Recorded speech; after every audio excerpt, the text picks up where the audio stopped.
దాన్ని మళ్ళా పక్క పెట్టేసిండు. ఇప్పుడు రేవంత్ రెడ్డి పరిపాలనలో విద్యా వైద్యానికి లోటు ఉండదు అని చెప్పుకుంటూ వచ్చారు. మరి వైద్యం విషయంలో మీకు ఏమనిపిస్తుంది? వైద్యం బాగానే ఉంది, విద్య బాగానే ఉంది, కానీ మిగతాయి విడిచిపెట్టిండు కదా. మిగతావంటే ఏంటివి? రాజీవ్ యువ వికాసాన్ని పెట్టిండు, దాన్ని పక్కన పెట్టేసిండు.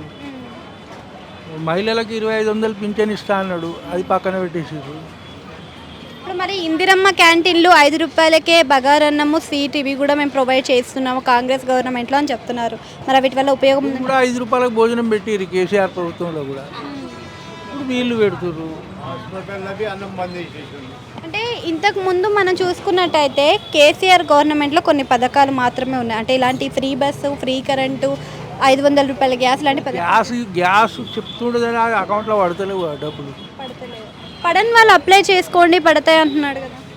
అదే ఇప్పటి వరకు అయితే ఒక్క బుడ్డి కూడా పడలేదు, 1 ఇయర్ అవుతుంది. అంటే మీరు కంప్లైంట్ రేస్ చేయలేదంటారు? కరెంటు మాత్రం ఉచితంగా వస్తుంది, సన్న బియ్యం మాత్రం ఇస్తుండు. అంటే మనం నెల నెల బియ్యం తీసుకొని కొనుక్కుంటూ ఉంటాం, ఒకటేసారి 3 నెలల బియ్యం వేస్తున్నారు, మరి సరిపోతాయి అంటారా ఇంటిల్ల పాది? 3 నెలలు ఇచ్చినా అంతే, నెల ఇచ్చినా అంతేగా మేడం, ప్రతి నెల ఇచ్చేటివే కదా. కాకపోతే ఏంటంటే ఆ గోదాములు నిండిపోయినాయి కాబట్టి అడ్వాన్స్ రేట్ ఇచ్చేస్తుంది. ఎన్ని ఇచ్చినా ఒకసారి తినలేరు కదా, ఎట్లా తిన్నా కానీ అంతే కదా. మంచిగా అవుతుందా అన్నం? మళ్ళీ ఆ అన్నం బాగా